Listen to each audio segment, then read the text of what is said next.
Maths problems చేసేటప్పుడు కొన్ని terminology students చాలా మంది కొన్ని తెలియవండి. సో స్మాలెస్ట్ అంటే ఏంది, లార్జెస్ట్ అంటే ఏంది, అసెండింగ్ ఆర్డర్ అంటే ఏంది, డిసెండింగ్ ఆర్డర్ అంటే ఏంది. సో కొన్ని టర్మినాలజీ వల్ల వాళ్ళ క్వశ్చన్ ని రాంగ్ గా చేయడం జరుగుతుంది. సో డీసెట్ కావచ్చు, ఎడ్సెట్ కావచ్చు, ఐసెట్ లో అడిగే క్వశ్చన్స్ కొన్ని టర్మినాలజీతో ఇస్తారు. సో ఆ టర్మినాలజీ అన్ని ఇదే వీడియోలో నేను ఎక్స్ప్లెయిన్ చేయడం జరుగుతుంది. So English medium and Telugu medium కి కంబైన్ గా చెప్తాను. సో ఇక్కడ ఫస్ట్ వచ్చేసి smallest number. So smallest number అన్న అతి చిన్న సంఖ్య అన్న ఒకటే. సపోజ్ ఎగ్జాంపుల్ మనకు 568, 734, 864. ఇందులో మనకు స్మాలెస్ట్ నంబర్ ఏది? స్మాలెస్ట్ నంబర్ అంటే చిన్న నంబర్. ఈ 3 నంబర్స్ లో అతి చిన్న నంబర్ ఏది? 568. సో స్మాలెస్ట్ నంబర్ అంటే ఇచ్చిన నంబర్స్ లో చిన్న నంబర్ ని మనం స్మాలెస్ట్ నంబర్ అంటాం. లార్జెస్ట్ నంబర్, సో ఇందులోనే మనం లార్జెస్ట్ నంబర్ అంటే ఇక్కడ 568 ఉంది, 734 ఉంది, ఇక్కడ 864. సో దీన్ని మనం లార్జెస్ట్ నంబర్ అంటాం. సో ఎగ్జాంపుల్ 2, 3, 4 ఉంది. ఇందులో largest number is 4, smallest number is 2. So దాని మీనింగ్ ఇది. లార్జెస్ట్ నంబర్ అంటే అతి పెద్ద నంబర్, స్మాలెస్ట్ అంటే అతి చిన్న నంబర్. నెక్స్ట్ అసెండింగ్ ఆర్డర్ అంటే ఏంది, డిసెండింగ్ ఆర్డర్ అంటే ఏంది ఇప్పుడు చెప్తాను. సో ఫస్ట్ ఇంగ్లీష్ మీడియంలో చెప్తాను. అసెండింగ్ ఆర్డర్ అంటే arranging the given numbers in the small to big. So ascending అంటే స్మాల్ టు బిగ్. సో చిన్నగా రాసుకోండి, ఎవరైతే నోట్స్ రాసుకుందాం అనుకుంటే అసెండింగ్ అంటే స్మాల్ టు బిగ్. అదే డిసెండింగ్ అంటే బిగ్ టు స్మాల్. సో కొన్ని క్వశ్చన్స్ లో arrange the series in the ascending order, arrange the series in the descending order అని అడుగుతారు. సో సపోజ్ కొంతమంది కన్ఫ్యూజ్ అవుతే ఇక్కడ అసెండింగ్ లో స్టార్టింగ్ లెటర్ ఏ, డిసెండింగ్ లో డి. సో ఏ అంటే చిన్న నంబర్, అంటే ఏ అనేది ఫస్ట్ ఆల్ఫాబెట్ అంటే స్మాల్ అన్నట్టు. డి అనేది A B C D fourth letter. So D అనేది కొద్దిగా పెద్దది. సో అసెండింగ్ అంటే స్మాల్ అని గుర్తుపెట్టుకోండి, డిసెండింగ్ అంటే బిగ్ అని గుర్తుపెట్టుకోండి. సో అసెండింగ్ అంటే స్మాల్ టు బిగ్, డిసెండింగ్ అంటే బిగ్ టు స్మాల్. సో ఈ విధంగా గుర్తుపెట్టుకునే సరిపోతుంది మనకు. సో అసెండింగ్ ఆర్డర్ అంటే తెలుగులో ఆరోహణ క్రమం. సో అదే డిసెండింగ్ అంటే అవరోహణ క్రమం. సో ఇవి మనకు టర్మినాలజీ తెలుగులో. సో తెలుగు వాళ్ళు అసెండింగ్ అంటే స్మాల్ టు బిగ్, డిసెండింగ్ అంటే బిగ్ టు స్మాల్. సో ఈ విధంగా మీరు గుర్తుపెట్టుకుంటే సరిపోతుంది. నెక్స్ట్ టర్మినాలజీ వచ్చేసి మనకు increasing order, decreasing order. So కొన్ని క్వశ్చన్స్ లో arrange the series in the increasing order అంటారు. సో ఇంక్రీజింగ్ అంటే జస్ట్ ఒక గ్రాఫ్ లా చెప్తాను. ఇంక్రీజింగ్, ఇది ఇంక్రీజింగ్ ఆర్డర్. అదే డిక్రీజింగ్ ఆర్డర్ అంటే ఇది డిక్రీజింగ్ ఆర్డర్. సో ఇక్కడ సపోజ్ ఇది ఎక్స్ యాక్సిస్ అనుకుందాం. ఇంక్రీజింగ్ ఇట్లా ఇంక్రీజ్ అవుతుందంటే దీని మీనింగ్ ఏంది? స్టార్టింగ్ పాయింట్ ఏంది? స్మాల్. ఇక్కడ ఇంక్రీజ్ అంటే ఇక్కడ బిగ్ పాయింట్ అంటే small to big. So increasing అంటే స్మాల్ టు బిగ్. అదే డిక్రీజింగ్ అంటే ఇక్కడ చూడండి, డిక్రీజింగ్ అంటే ఇక్కడ లార్జ్ పాయింట్ అంటే బిగ్ టు, ఇక్కడ చిన్నగా అయిపోతుంది small. So big to small. So decreasing అంటే బిగ్ టు స్మాల్, ఇంక్రీజింగ్ అంటే స్మాల్ టు బిగ్. సో ఈ టర్మినాలజీ కూడా కొంతమంది కన్ఫ్యూజ్ అవుతారు. ఇంక్రీజింగ్ అంటే అది లాస్ట్ కి ఇంక్రీజ్ అవుతుంది అంటే పెద్ద అవుతుంది. అంటే పెద్దగా అవ్వాలంటే ఫస్ట్ మీరు చిన్నగా ఉండాలి. సో చిన్న నుంచి పెద్ద. అదే మీరు డిక్రీజింగ్, డిక్రీజింగ్ అంటే చిన్నగా అయిపోతున్నారు అంటే పెద్ద నుంచి చిన్నగా అవుతున్నారు. సో ఆ విధంగా మీరు గుర్తుపెట్టుకుంటున్నా సరిపోతుంది. నెక్స్ట్ సక్సెసర్, ప్రెడిసర్ అంటే ఏంది, ఆఫ్టర్ అంటే ఏంది, బిఫోర్ అంటే ఏంది చెప్తాను. సో సక్సెసర్ అంటే నెక్స్ట్, ప్రెడిసర్ అంటే బిఫోర్. సపోజ్ మీరు ఏబిసి ఉంది అండి. సో ఏ సక్సెసర్ అంటే బి తర్వాత ఏముంది, B successor C, B predecessor A. So దీని మీనింగ్ ఏంటంటే సక్సెసర్ అంటే ఆఫ్టర్, ప్రెడిసర్ అంటే బిఫోర్. సపోజ్ మీరు 3 ఫ్రెండ్స్ ఉన్నారండి. సో ఏబిసి అని 3 ఫ్రెండ్స్. బికి సక్సెసర్ అంటే బి తర్వాత ఎవరు ఉన్నారు? సి ఉన్నారు, దాన్ని సక్సెసర్ అంటారు. బి ప్రెడిసర్ అంటే బిఫోర్, బికి బిఫోర్ ఎవరు ఉన్నారు? ఏ. సో సక్సెసర్ అంటే నెక్స్ట్ పర్సన్, ప్రెడిసర్ అంటే బ్యాక్ పర్సన్. సో ఆ విధంగా మీరు గుర్తుపెట్టుకోవాలి. సో ఈ టర్మినాలజీ మనకు మ్యాథ్స్ లో ఎక్కడన్నా అడుగుతారు. సో అక్కడ చాలా మంది కన్ఫ్యూజ్ అవుతారు కాబట్టి ఇవన్నీ మీరు గుర్తుపెట్టుకొని చిన్న షార్ట్ ఫామ్ గా రాసుకోండి. సో ఇవి main terminologies. So next type of questions ఏ విధంగా అడుగుతున్నారంటే నంబర్ సిస్టమ్ లో form 4-digit number with the digits 4, 5, 2, 1 and find which is greatest and smallest among them. So ఒక 4 digits ఇచ్చారు, 4, 5, 2, 1. సో తెలుగులో కూడా చదువుతాను. 4, 5, 2, 1 అంకెలతో 4 అంకెల సంఖ్యలను ఏర్పరిచి వాటిలో అతి పెద్దది ఏది చిన్నదో కనుక్కోండి. సో అతి పెద్దది అది చిన్నది కనుక్కోండి అంటున్నారు. సో 4 డిజిట్స్ అంటున్నారు. సో 1 2 3 4 ఇది 4 డిజిట్స్. లార్జ్ నెంబర్ అనుకోండి, ఇది స్మాలెస్ట్ నెంబర్ అనుకోండి. సో ఇక్కడ ఇచ్చిన నంబర్స్ లో గ్రేటెస్ట్ అన్నాడు. గ్రేటెస్ట్ అంటే పెద్దది. సో ఫస్ట్ ఇందులో పెద్ద నంబర్ రావాలంటే 4 డిజిట్స్ లో పెద్దది ఏది 5. నెక్స్ట్ 5 తర్వాత 4, నెక్స్ట్ 4 తర్వాత 2, నెక్స్ట్ 1. ఇది లార్జెస్ట్ అతి పెద్ద సంఖ్య. నెక్స్ట్ స్మాలెస్ట్ అన్నారు. స్మాలెస్ట్ అంటే first 1, next 2, next 4, next 5. So ఇది అతి చిన్న నంబర్. సో ఈ విధంగా మీరు ఈ ఆప్షన్స్ లో అతి చిన్న నంబర్, అతి పెద్ద నంబర్ అలా కూడా క్వశ్చన్స్ అడుగుతున్నారు. సో ఇది అంటే మీకు స్మాలెస్ట్ అంటే ఏంది, గ్రేటెస్ట్ అంటే ఏంది అది తెలిస్తే సరిపోతుంది. నెక్స్ట్ ఇంపార్టెంట్ మనకు ప్లేస్ వాల్యూస్, ఫేస్ వాల్యూస్ అడుగుతున్నారండి. సో ఫస్ట్ మనం ప్లేస్ వాల్యూస్ అంటే ఏందో తెలుసుకుందాం. సో ప్లేస్ వాల్యూస్ అంటే మనకు స్థల విలువలు. సపోజ్ ఎగ్జాంపుల్ మనకు ఒక 24/5 ఇది 245 నంబర్, 245 నంబర్ ఉంది అనుకోండి. దీన్ని మనం ఏమంటామంటే వన్స్ ప్లేస్. ఈ 4 ఏమంటామంటే tens place, TEN tens place.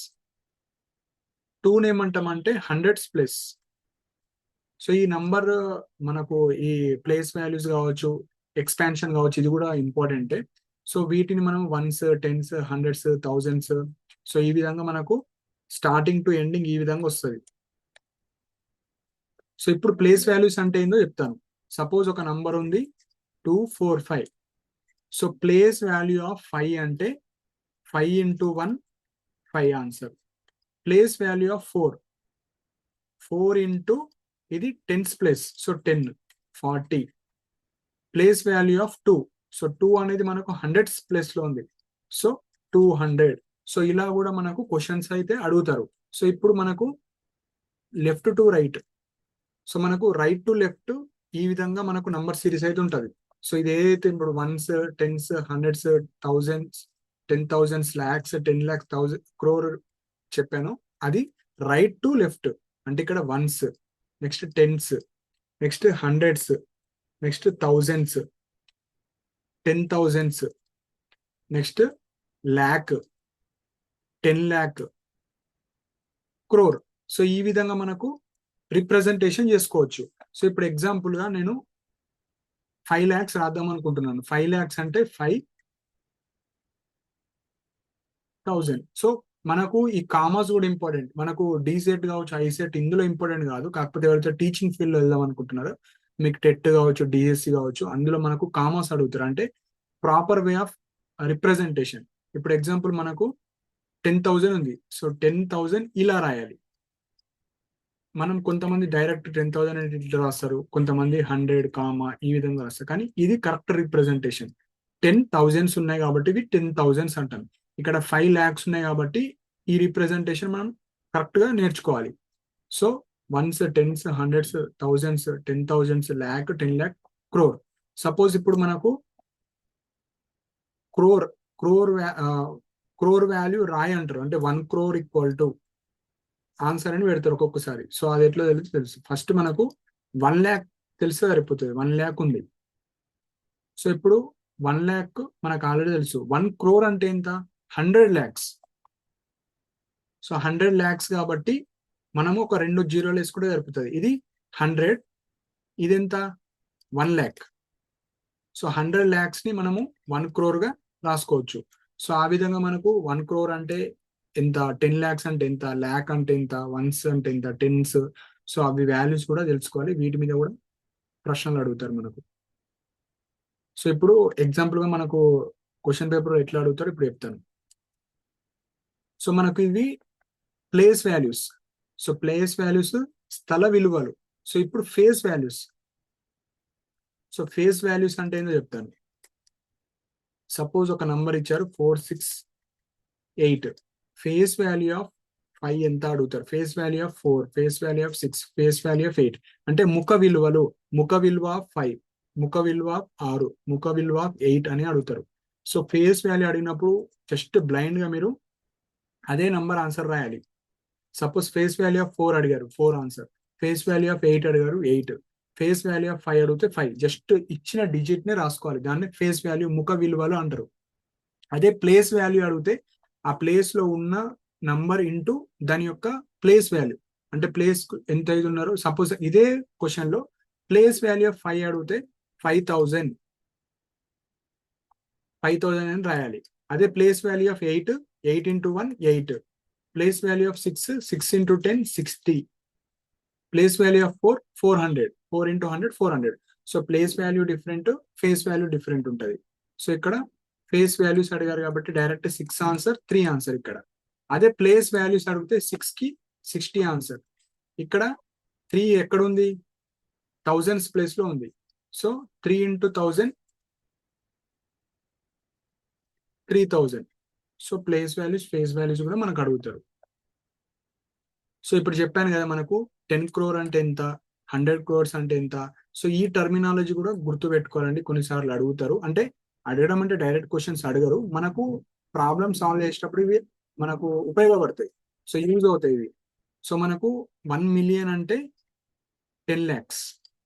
So 1 crore అంటే మనకు 10 millions. 10 millions అంటే 100 lakhs. సో ఇట్లా కూడా అడుగుతారు. నెక్స్ట్ 10 crore అంటే 100 million. నెక్స్ట్ 100 crore అంటే 1 billion. సో 1 billion వరకు గుర్తు పెట్టుకుంటే సరిపోతుంది, 1 billion. సో ఈ టర్మినాలజీ కూడా మీరు గుర్తు పెట్టుకుంటే మీకు ఎగ్జామ్లో ఎక్కడన్నా యూస్ఫుల్ అవుతుంది. అండ్ మనము డైలీ లైఫ్లో యూజ్ చేసేటి లైక్ సూపర్ మార్కెట్ వెళ్ళినప్పుడు కావచ్చు, షాప్స్ వెళ్ళినప్పుడు కేజీస్, వేయింగ్ బ్యాలెన్స్ కి సంబంధించిన క్వశ్చన్లు కావచ్చు, అంటే టర్మినాలజీ అడుగుతారు.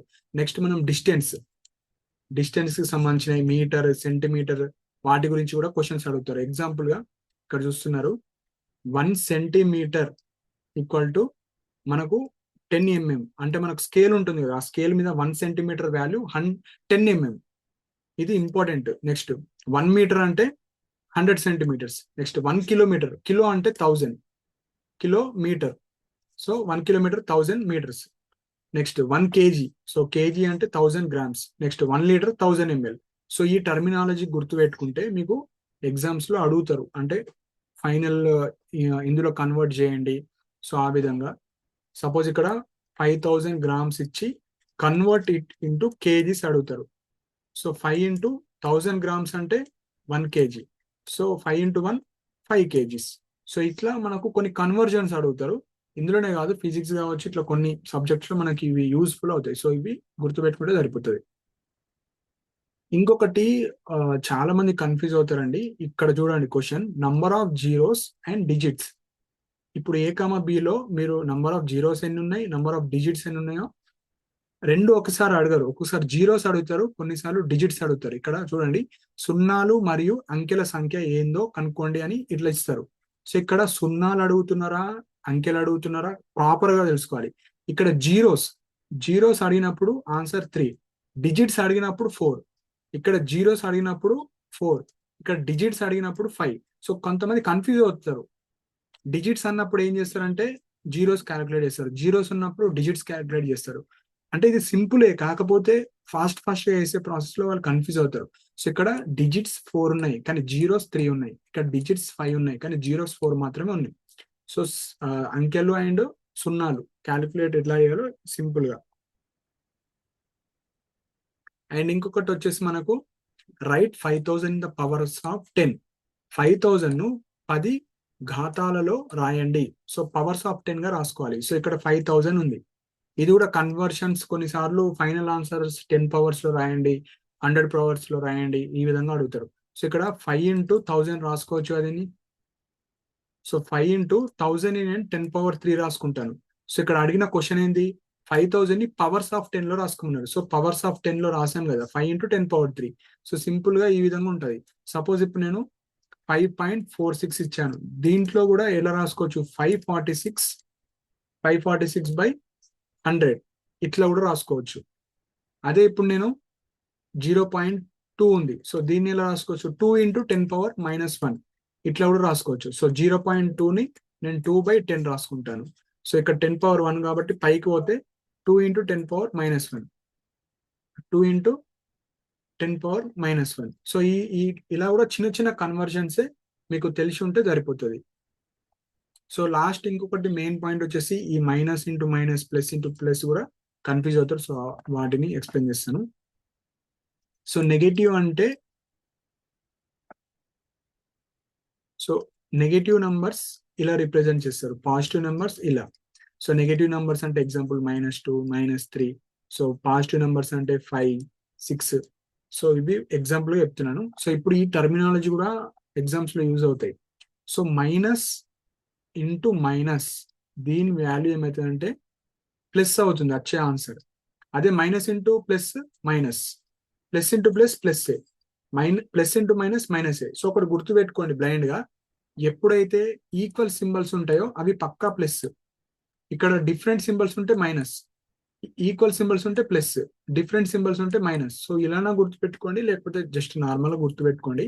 సపోజ్ ఎగ్జాంపుల్ -2 ఇంటూ -3 అడుగుతున్నాం, ఇట్లా మల్టిప్లై ఏమంటున్నాం.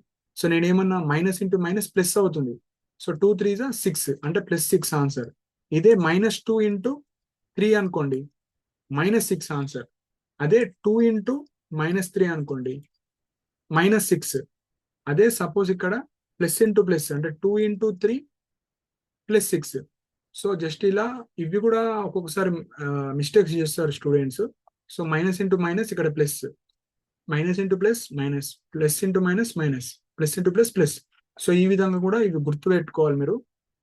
సేమ్ సింబల్స్ ఉంటే ప్లస్ వస్తుంది, మైనస్ మైనస్ సేమ్ కాబట్టి ఇక్కడ plus. Different minus plus, plus minus, so ఇక్కడ మైనస్ మైనస్ వస్తుంది, plus into plus plus. So ఈ విధంగా ఎవరైతే మ్యాథ్స్ లో కొద్దిగా మంచి మార్క్స్ రావాలంటే టర్మినాలజీ అంటే బేసిక్స్, సో ఈ బేసిక్స్ కొద్దిగా గ్రిప్ ఉంటే మీకు ఈజీగా స్కోరింగ్ అనేది వస్తుందండి. సో డి సెట్ రాసే వాళ్ళు కావచ్చు, I set, head set. So ఈ బేసిక్స్ ఉంటే మీకు ఫాస్ట్ గా ఆన్సర్స్ చేయగలుగుతారు. సో మీకు ఏమైనా డౌట్స్ ఉన్నా ఆర్ ఏమైనా మిస్టేక్స్ ఉన్నా మీకు కింద కమెంట్ సెక్షన్ మెన్షన్ చేయండి. అండ్ ఇలాంటి అప్డేట్స్ కోసం మన ఛానల్ సబ్స్క్రైబ్ చేసుకోండి. And thank you for watching my video.